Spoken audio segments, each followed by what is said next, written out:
खान साहब और उनकी एहलिया बुशरा इमरान के खिलाफ अडियाला जेल के अंदर तोशाखाना केस 2, जिसको बुल्गेरी सेट के नाम से भी जाना जाता है, FIA के बिहाफ पर आज इस्तगासे ने तफ्तीशी अफसरान जो हैं वो पेश किए।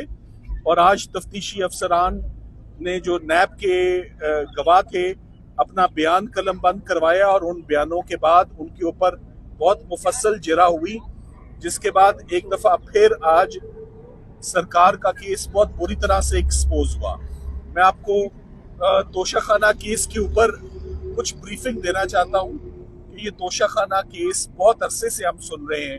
तोशाखाना केस, इसका मतलब ये नहीं है कि एक बहुत पुराना केस है और वही चला आ रहा है।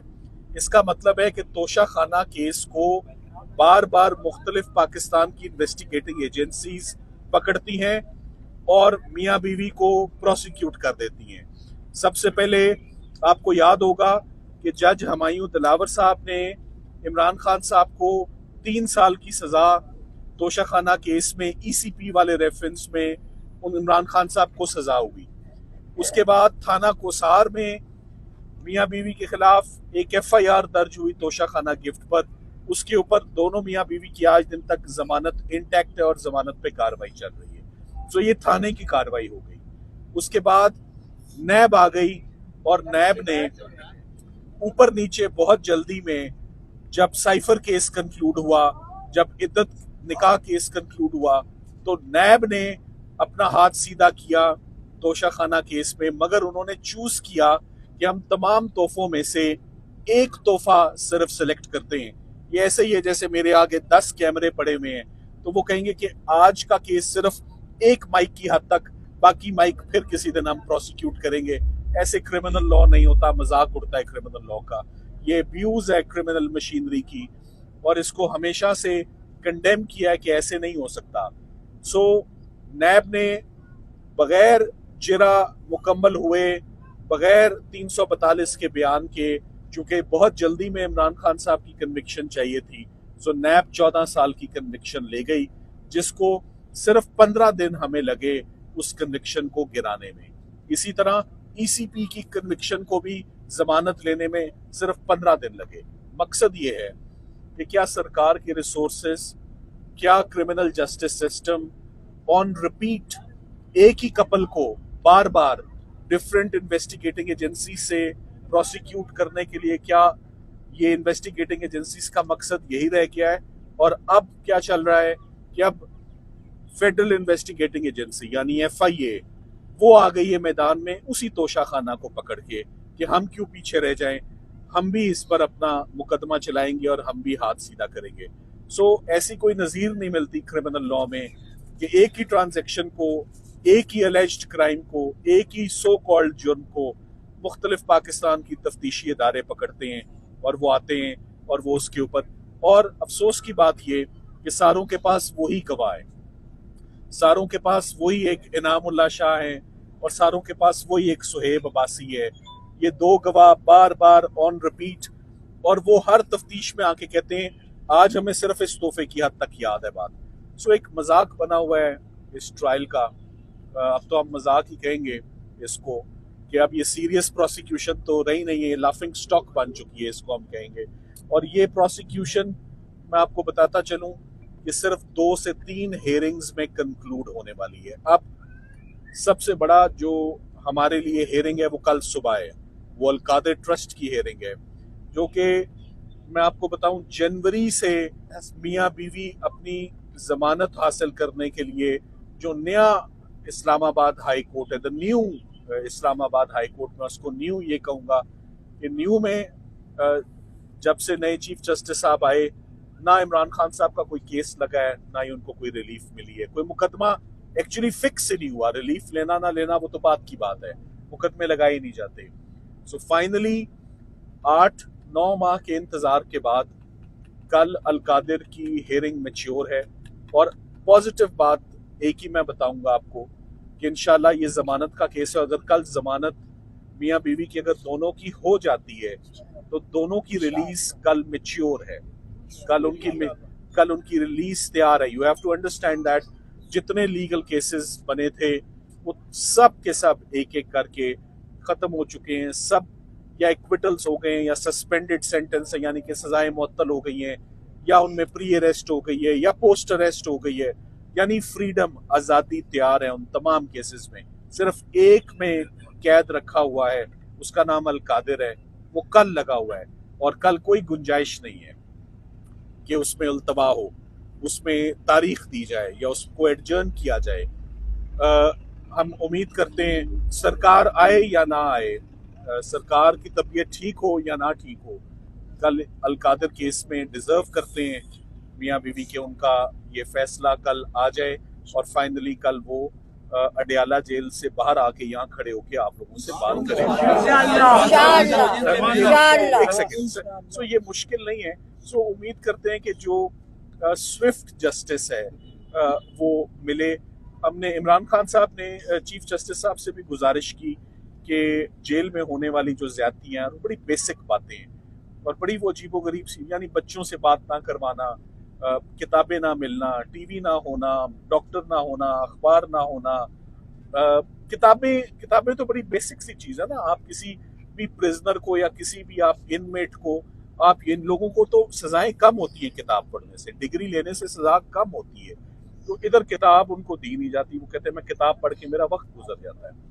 तो ये चीफ जस्टिस साहब को तमाम जो एक शिकवा है वो जा चुका है और उसके नतीजे में अब हम उम्मीद करते हैं कि बहुत जल्द कुछ इनको रिलीफ भी मिलेगी। सो इमरान खान साहब ने कभी भी कोई मेडिकल ग्राउंड आपने नहीं सुनी होगी मेरे मुंह से या उनके इंस्ट्रक्शंस पे।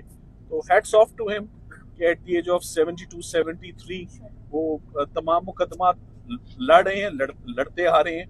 प्रॉबेबली ये क्रिकेट की दुनिया का जो स्टेमिना है ये उनके काम आ रहा है मुकदमे लड़ने में भी, कि वो इज नॉट गिविंग अप और वो कहते हैं हम फाइट करते रहेंगे। सो वर्ल्ड रिकॉर्ड कायम हो चुका है मेरे ख्याल से। तो 300-350 केसेस लड़े जा चुके हैं, 550-600 वकालतनामे दाखिल हो चुके हैं, बट ख़त्म नहीं हो रहा ये सिलसिला।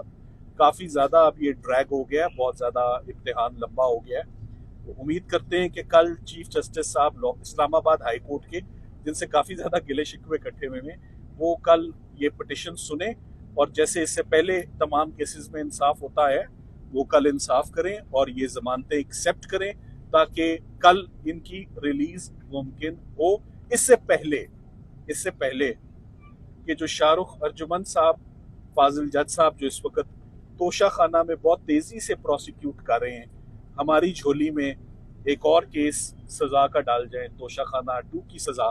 फिर आप अक्सर लोग सवाल पूछते हैं, मैं हैरान होता हूँ उस बात पे, क्या लीगल टीम की नाकामी नहीं है, क्या लीगल टीम इनकॉम्पिटेंट नहीं है?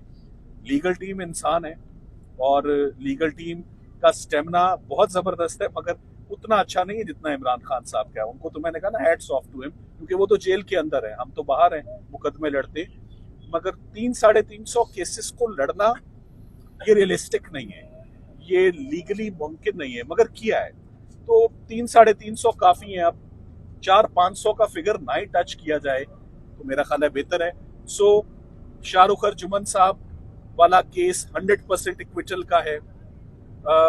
जब एक केस बार बार उसमें जमानतें हो चुकी हैं और बार बार किस्तों में, देखें वो किस्तों में केस नहीं चला करते कि आज सिर्फ इस तोहफे की हद तक, देने वाला भी एक, लेने वाला भी एक, गवाह भी वो, सिर्फ जज बदल बदल के आते हैं, इन्वेस्टिगेटिंग एजेंसीज बदल बदल के आती हैं। इसी को हम अब्यूज ऑफ पावर, इसी को हम अब्यूज ऑफ अथॉरिटी और इसी को हम बैड फेथ कहते हैं तफ्तीशी एजेंसीज का।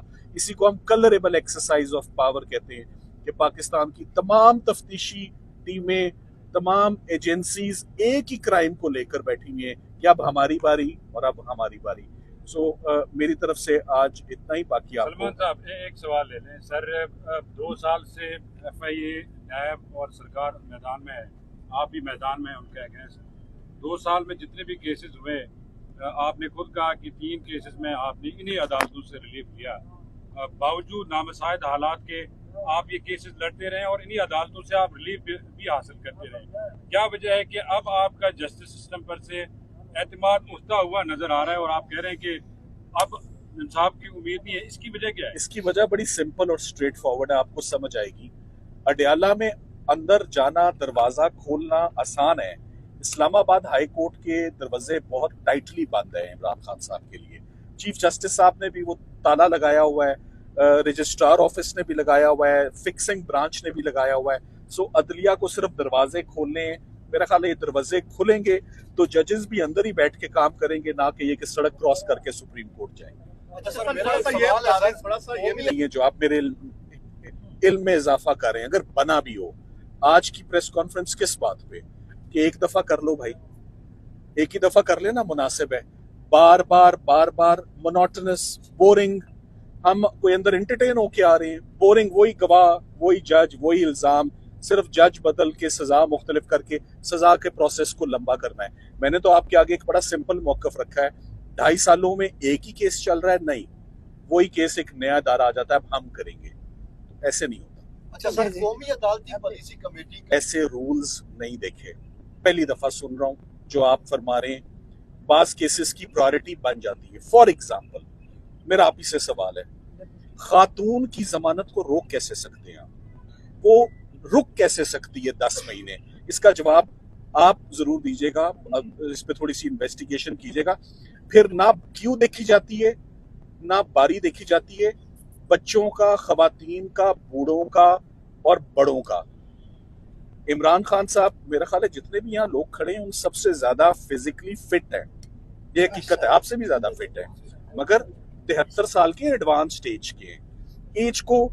एज को मद्देनजर रखा जाता है फिक्सिंग में, एक शख्स की क्या उम्र है, फिर इसको भी मद्देनजर रखा जाता है कि 250, 300, 400 केसेस में झूठे साबित हो गए हैं तो इस केस को प्रायोरिटी दे दो।